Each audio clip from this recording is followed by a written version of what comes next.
Player নাম বলো।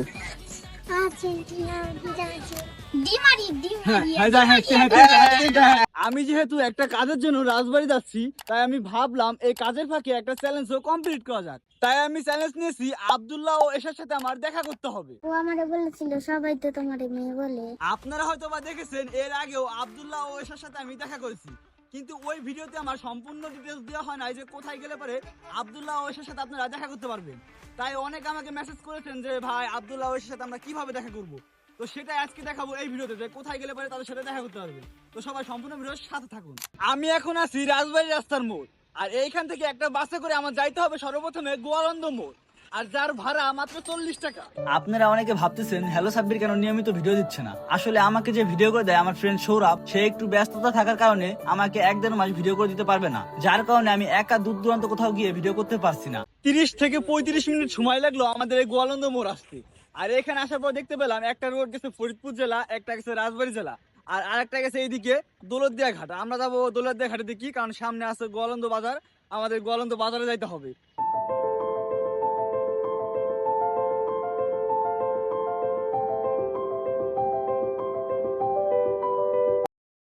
গোয়ালন্দ থেকে গোয়ালন্দ বাজারে আসতে আমাদের সময় লাগলো 15 মিনিট, আর এখানকার ভাড়া ছিল 20 টাকা। এইখান থেকে এখন আমাদের যাইতে হবে বড় মসজিদ। এখন আপনারা বোঝেন একটা ব্যক্তিকে খুঁজে বের করা কতটা কঠিন। আপনারা হয়তো বা ভিডিও দেখে বুঝতে পারেন না, যদি একদিন আমার সাথে ঘুরতেন তাহলে হয়তো বা বুঝতে পারতেন। তো চলুন যাওয়া যাক। গোয়ালন্দ বাজার থেকে বড় মসজিদ আসলে বেশি দূরের পথ না। অতিরিক্ত বেশি বৃষ্টি থাকার কারণে আমি একটি অটো নেই, যার ভাড়া 10 টাকা। আমি যদি হেঁটে যাইতাম তাহলে আমার সর্বোচ্চ সময় লাগতো 5 মিনিট, আর অটোতে লাগে 1.5 থেকে 2 মিনিট। আব্দুল্লাহ, কি অবস্থা, কেমন আছেন ভাই? ভালো আছেন? এইবার দিয়ে ভাইদের সাথে দ্বিতীয়বার দেখা করতে আসলাম। আর কি মূলত আসার কারণ হলো, আমাকে অনেকে ইনবক্সে মেসেজ দিচ্ছে যে ভাইদের বাসা আসলে কোথায়। তো ভাই একটু বলে দেন, আপনার সাথে দেখা করার জন্য অনেকে আমাকে মেসেজ দিচ্ছে যে ভাইদের সাথে কিভাবে দেখা করবো। অনেকেই জানতে চায়, অনেকে বিশ্বাস করে না, আবার অনেকে ভাবে যে এরা ইন্ডিয়ান, আর ইন্ডিয়ান এরা বাংলাদেশি।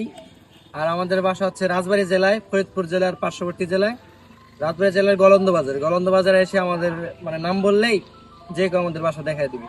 আচ্ছা ঠিক আছে। এখন যেহেতু বিশ্বকাপ চলতেছে না ভাই, এখন আপনাদের তিনজনকে আমি কোশ্চেন করি যে আপনি কোন দল সাপোর্ট করেন? আর্জেন্টিনা। আর্জেন্টিনা। আব্দুল্লাহ, আর্জেন্টিনা। জোরে বলো। আরেশা? আর্জেন্টিনা। আচ্ছা, তো তুমি তিনজন আর্জেন্টিনা, তাই তো এখন আমার গিফটটা দেওয়া ঝামেলা হয়ে যায়। আচ্ছা, প্রথমে এশার থেকে শুরু করি। হ্যাঁ, যে সব থেকে বেশি প্লেয়ারের নাম বলতে পারবে সে সব থেকে ভালো গিফট পাবে। এখন বলো প্লেয়ারের নাম বলো, এদিকে আসো, প্লেয়ারের নাম বলো। আর্জেন্টিনা বিরাজি। কি বলো? কি বললাম? কি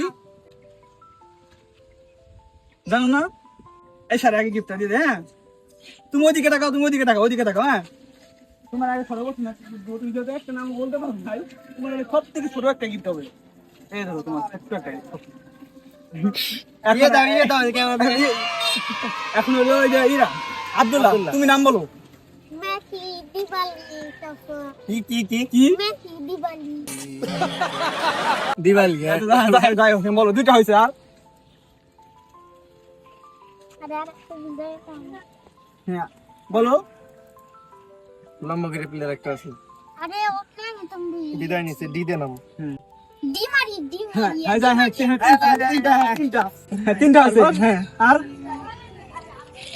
তার এই তিনজনেরই নাম জানি আর তিনজনের নাম জানো? আচ্ছা ঠিক আছে, তুমি তিনজনের নাম বলছো। এখন আছে ভাইয়া, এই দুজনের গিফট হলো পরে দেবো, কারণ কে কয়টা জানি না। ভাই এখন আপনি বলেন।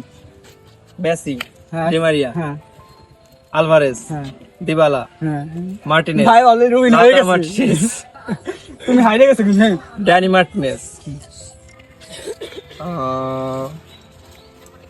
আমার নাম মনে নাই। আচ্ছা ঠিক আছে, মনে ভাই করতে যে হবে। উইন হয়েছে, তো ভাই আপনার ওই দিক থাকেন, সবাই ওইদিকে, এদিকে ফোকাস যাবে না ভাই। এইদিকে এসা, এখানে আসা যাবে না।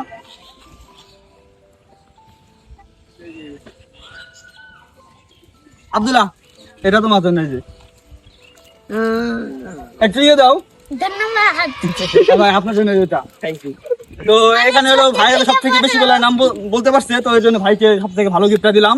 আর আমি এর থেকেও ভালো একটা গিফট রাখছিলাম, তো কাউকে তো ব্রাজিল সাপোর্টার পাইলাম না। যদি কেউ একজন ব্রাজিল সাপোর্টার থাকতো তাহলে তাকে হয়তো বা গিফটটা দিতাম। গিফটটা গোপনে রেখে দিলাম আর কি। তো আজকের ভিডিওটি ছিল এই পর্যন্তই। আর আপনারা যারা আব্দুল্লাহ এশার সাথে দেখা করতে চাচ্ছেন, তারা অবশ্যই এই ভিডিওটি সেভ করে রাখবেন। তো তো সবাই ভালো থাকেন, সুস্থ থাকেন, আপনাদের সবার সাথে আবার দেখা হচ্ছে পরবর্তী কোনো ভিডিওতে।